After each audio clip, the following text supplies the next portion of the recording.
नमस्ते, जय हिंद। ये है द आवारा मुसाफिर शो क्लिप्स।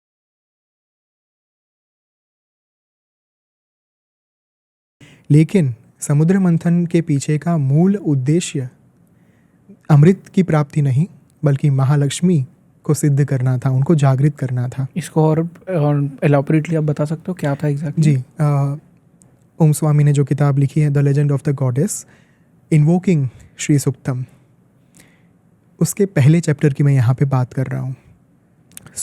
हुआ ये कि हम सब जानते हैं समुद्र मंथन शुरू होने के तुरंत बाद सबसे पहले जो उस मंथन से प्राप्त हुआ वो था हलाहल विष। एक ऐसा विष जिसे स्वयं वासुकी, जो वहाँ पे एक धागे की तरह, रस्सी की तरह काम कर रहे थे, वो भी सह नहीं पाए। जयेश जी, स्वामी जी ने लिखा है पुस्तक के अंदर कि उसकी एक बूंद ज़मीन पर जो गिरी थी उसके कारण कई सारे माइल्स तक, किलोमीटर तक पूरा एक बंजर ज़मीन हो चुकी थी। सब कुछ सूख चुका था, प्रकृति बर्बाद हो चुकी थी उसके कारण। ये हलाल की प्राप्ति सबसे पहले हुई।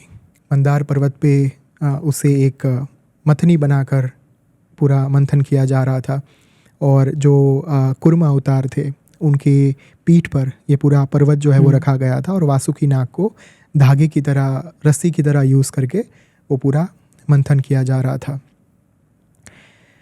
एक और असुर खड़े थे, एक और देवता थे, और ये प्रोसेस जो हम देखते हैं ना कई सारी कथाओं में कि तुरंत, ये ऐसा नहीं था। स्वामी जी ने जो एंशियंट हिस्ट्री लिखी है पूरी इस किताब के अंदर, the legend of the goddess के अंदर, उसमें उन्होंने स्पष्ट शब्दों में कहा है कि ये जो प्रक्रिया थी वो कई सालों तक चली थी। ये कोई कल्पनातीत कथा नहीं थी जो कुछ ही क्षण के अंदर सारी चीज़ें निपट गई, ये प्राप्त हो गया, वो प्राप्त हो गया। नहीं, समय के साथ जैसे जैसे ज़रूरत पड़ी वैसे वैसे समुद्र मंथन आगे बढ़ता रहा, क्योंकि यहाँ पे भी पॉलिटिकली बहुत चीज़ें चल रही थी। पहली बात तो ये कि देवता और असुर के बीच में कोई मनमेल था नहीं, कोई मनमिलाप था नहीं, तो उनको साथ में टिकाए रखना ही सबसे बड़ी दिक्कत थी। राइट। सबसे बड़ी प्रॉब्लम ही ये थी कि इन दोनों अलायंस को कैसे आप साथ में रख पाओगे। लाइक भाजपा और कांग्रेस दोनों साथ में मिलकर केंद्र में बैठे सेंट्रल गवर्नमेंट बनाए, हाउ इट इज़ पॉसिबल? ये वैसी बात हो गई थी वहाँ पे। राइट। तो अब यहाँ पे देवता और असुर कौन, यहाँ पे डिसाइड कीजिए। I don't want to comment. तो ये चीज़ हुई। तो जब जैसे ही हलाहल वहाँ पे निकला और हलाहल ने एक अपना प्रभाव दिखाना शुरू कर दिया, तुरंत देवता भागे भागे पहुँचे भगवान विष्णु के पास, और भगवान विष्णु ने अगेन कि देखो, मैं पालन करता हूँ, आप क्यों मुझे इसमें डाल रहे हो? आप स्वयं भगवान महादेव के पास जाइए, एकमात्र महादेव ही विषपान कर सकते हैं, उनके अलावा ये कोई नहीं कर पाएगा। गए इंद्र और सभी देवता महादेव के पास। महादेव ने एक वचन दिया था कि जितने समय तक समुद्र मंथन चलेगा उतने समय तक वो जो साइट होगी, वो जो जगह होगी, उसके नज़दीक मेरा निवास रहेगा, लेकिन समुद्र मंथन में मैं पार्टिसिपेट नहीं करूँगा, मैं भाग नहीं लूँगा। I will be there, just सृष्टि को जब भी ज़रूरत पड़ेगी, आवश्यकता होगी, I will be there, but I will not be a part of that process. तो इसी के कारण देवता तुरंत पहुँचे महादेव के पास कि देखिए, आपने कहा था कि आवश्यकता होगी तब आप मुझे कहिएगा। तो अब आवश्यकता हुई है, जहाँ पे एक ऐसा विष निकला है जो वासुकी भी नहीं हजम कर पा रहा। वासुकी के लिए भी वो असहनीय हो चुका है। तो महादेव ने कहा कि आप भगवान विष्णु के पास क्यों नहीं जाते, मेरे पास ही क्यों आए आप? देवताओं ने कहा कि उन्होंने ही तो मुझे आपके पास भेजा है। भगवान ने कहा कि ये विष्णु की लीला वही जाने। तो इंद्र को ये ज्ञात था कि भगवान को मनाने के लिए स्तुति करनी पड़ेगी, और अगर आप भोलेनाथ हैं, भोलेनाथ को एक भी स्तोत्र आपने गा दिया, अगर आपने उनके चरणों में अंतर्करण पूर्वक साधना उनकी कर ली, या फिर एक मंत्र भी उसका उच्चारण कर लिया, भोलेनाथ तुरंत प्रसन्न हो जाते हैं। तो इंद्र और सभी देवों ने बहुत ही ज़्यादा एक भाव के साथ, समर्पण के साथ उनकी स्तुति की कि हमारी सहायता कीजिए, प्रार्थना की। महादेव मान गए कि ठीक है, मैं हलाहल का पान करूँगा। हर हर महादेव, जय महाकाल के साथ उनको लाया गया और पूरे समुद्र मंथन की जो एक साइट थी, वो जो पूरी जगह थी, उसमें खुशहाली आ गई कि महादेव स्वयं आ रहे हैं विष का पान करने के लिए। अब तो कोई परेशानी नहीं रहेगी। महादेव आए अपने नंदी के ऊपर सवार होकर। जैसे ही महादेव उतरे, तुरंत उन्होंने भगवान विष्णु के साथ उनकी मुलाकात हुई। एक दूसरे को आलिंगन देने के बाद भगवान ने कहा विष्णु जी को कि आपको क्या मज़ा आता है ये लीलाएं करने में। तो भगवान ने कहा कि देखिए, ये तो लीला करनी ही थी। तो तब जाकर ये जो हलाहल का पूरा एक विषय निकला था, उसके ऊपर बात हुई। महादेव जैसे ही हलाहल का पान करने के लिए आगे बढ़े, उस समय पर भगवान विष्णु की आंखों से अश्रुधारा बहनी शुरू हो गई, क्योंकि उन्हें पता था कि महादेव कितना बड़ा बलिदान देने के लिए जा रहे हैं। वो इस विष को विशुद्ध चक्र में समाहित करने वाले थे। विशुद्ध चक्र यानी थ्रोट चक्र हमारा। अगर वो विष गले से नीचे उतरकर पेट में चला जाता है तो सृष्टि को बहुत बड़ी हानि पहुंच सकती है। इनफैक्ट सृष्टि तबाह हो सकती थी। अगर वो विष गले से ऊपर चला गया, कंठ से ऊपर चला गया, तो महादेव वुड फील डिजीनेस। उनका जो संतुलन है वो बिखर जाता। माँ पार्वती ने तो मना ही कर दिया था कि महादेव मत करिए ये काम, लेकिन जगत की भलाई के लिए महादेव ने कहा कि नहीं, हम करेंगे। वे गए, उन्होंने हलाहल का पान किया। विष पान करने के बाद जितनी शांति से वे आए थे, उतनी ही शांति से वे वहाँ से नंदी के ऊपर रवाना हो गए। जय महाकाल करके सब लोगों ने उनकी भक्ति की और तुरंत फिर से जैसे कुछ हुआ ही नहीं था। इस बलिदान का रियलाइजेशन एकमात्र भगवान विष्णु को था। बाकी इंद्र और अन्य जो देवता थे, वो तो आगे क्या होगा, क्या मिलेगा, क्या प्राप्त होगा, उसी में पड़े हुए थे। असुर जो थे वो भी इसी चीज़ में कि चलो महादेव तो हमारे इष्ट हैं, गणों के इष्ट थे, तो महादेव को तो ये करना ही था। उन्होंने टेकन फॉर ग्रांटेड ले लिया कि महादेव ही ये कर सकते हैं, बात ख़त्म हो गई। विष्णु जी के अलावा किसी को भी ये रियलाइजेशन नहीं था कि उन्होंने कितना बड़ा बलिदान दिया है इस ब्रह्मांड के लिए। जब ये घटना संपन्न हुई, उसके बाद जो समुद्र मंथन से निधि प्राप्त हुई सबसे पहली, वो थी सुरभि गाय, जो कामधेनु की वंशज है। कामधेनु यानी आपकी तमाम कामनाएं पूर्ण करने वाली एक गाय। सुरभि ये जो गाय थी, वो आगे जाकर महर्षि वशिष्ठ के आश्रम में आ गई थी, जिसे कुछ शास्त्र नंदिनी गाय के नाम से भी जानते हैं। लेकिन पहले वो इंद्र के पास पहुंची, तत्पश्चात वो महर्षि वशिष्ठ के पास पहुंची थी। उसके बाद एक घोड़े का प्रागट्य हुआ जो था उच्छैश्रवा। जैसे स्वामी जी ने किताब में लिखा है the legend of the goddess में कि जैसे एक सुप्रीम फेमिनाइन फॉर्म आप कह सकते हैं सुरभि गाय को, वैसे ही एक supreme masculine form, animal form अगर आप देखें तो वो उच्छैश्रवा था।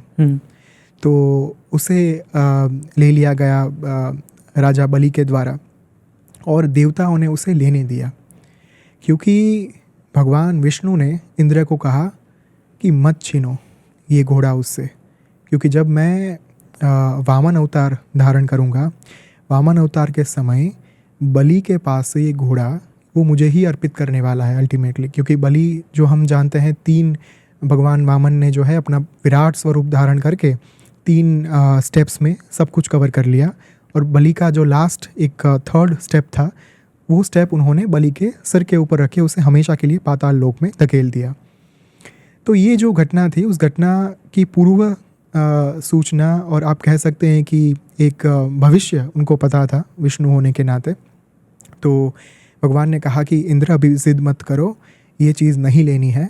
वो बलि के पास से वामन अवतार जब मैं लूँगा, धारण करूँगा, मैं खुद फिर आपको दे दूँगा। तो इंद्र मान गए कि ठीक है, अगर आपने कहा है तो सत्य ही है।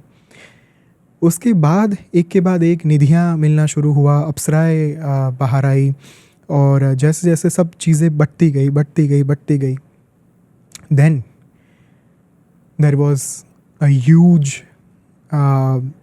तेजोमय ऑब एक ऐसा दिव्य प्रभावशाली तेजोपुंज वहाँ से निकला जिसका प्राकट्य होने पर देवता और असुर दोनों की आंखें खुली नहीं रह पाई। उनको ये लगा कि जैसे हजारों सूर्य एक साथ प्रकट हो चुके हैं।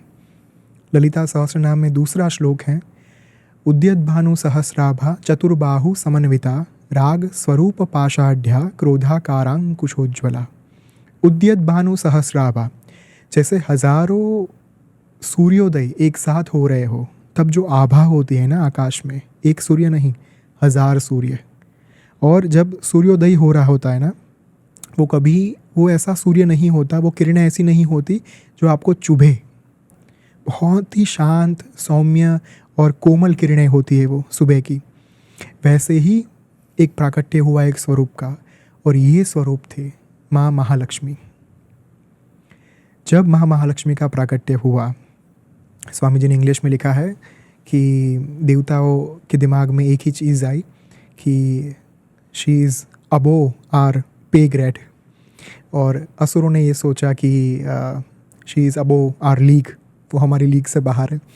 तो जो देवता, जो असुर थोड़े टाइम पहले अप्सराओं के लिए झगड़ रहे थे कि कौन सी अप्सरा किसके पास रहेगी, क्या कैसे होगा, फिर देवताओं को दी गई अप्सराएं वगैरह वगैरह, अब वही जो देवता और असुर थे उनके अंतर्मन में ये जो स्वरूप था, उनके लिए काम वासना पैदा नहीं हुई। एक भाव प्रकट हुआ। उन्हें पता था कि ये जो स्वरूप है वो मात्र महाविष्णु ही धारण कर सकते हैं। और तब जाकर महालक्ष्मी धीरे धीरे धीरे महाविष्णु के पास आई। उन्होंने एक दूसरे के सामने देखा, उनका विवाह हुआ। जब उनका विवाह हुआ उसी समय पर 2 ऋषि का प्रागट्य हुआ, कर्दम और चिकलित।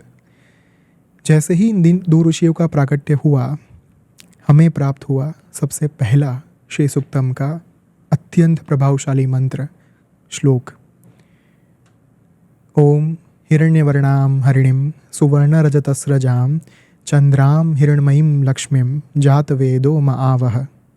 यानी कि जो एक सुनहरी, एक यानी कि जो जिनकी जो आभा है वो बहुत ही ज़्यादा गोल्डन हू जो है, जिनमें जो सूर्य के समान तेजस्वी हैं, जिनका रंग जो है वो हिरण के समान है, वैसी जो महालक्ष्मी है, जो सुवर्ण और रजत यानी कि सोना और चांदी, इनके अलंकारों से सुसज्जित हैं।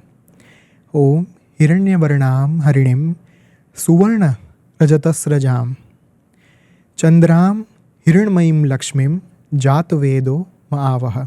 हे जातवेद अग्नि, मैं आपसे प्रार्थना करता हूँ कि आप ऐसी महालक्ष्मी जो माँ है उन्हें मेरे लिए जागृत करिए, उनको आवाहन दीजिए। मैं उनको पुकार रहा हूँ, जो चंद्र के समान अत्यंत प्रभावशाली हैं, तेजोमयी हैं। तब जाकर श्री सूक्तम का मूल प्राकट्य शुरू हुआ। और जैसे ही ये मंत्र प्राप्त हुआ, जो ऋषि मुनि वहाँ पे थे, क्योंकि आनंद कर्दम के उनके माध्यम से ये मंत्र प्राप्त हुआ, लेकिन बाकी के जो ऋषि मुनि वहाँ पे थे उनको ये पता चल गया कि ये कोई सामान्य मंत्र नहीं है।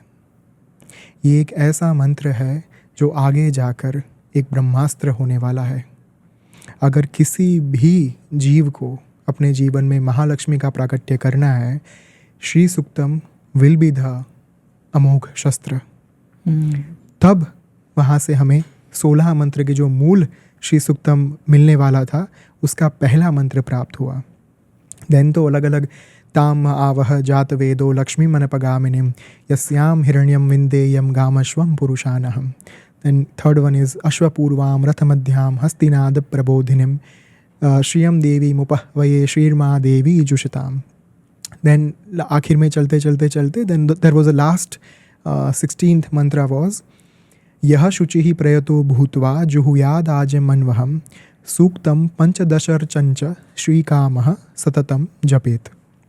ये 16 मंत्रों का मूल श्री सूक्तम हमें वहाँ से प्राप्त हुआ। आज की तारीख में श्री सूक्तम में कई मंत्र जो है वो ऐड ऑन हो चुके हैं, लेकिन जो ऋग्वेद से प्राप्त हुआ वो ये 16 जो मूल मंत्र थे उसका ही एक श्री सुक्तम है। ओके। तो इस तरीके से पूरा वहाँ से प्राकट्य हुआ।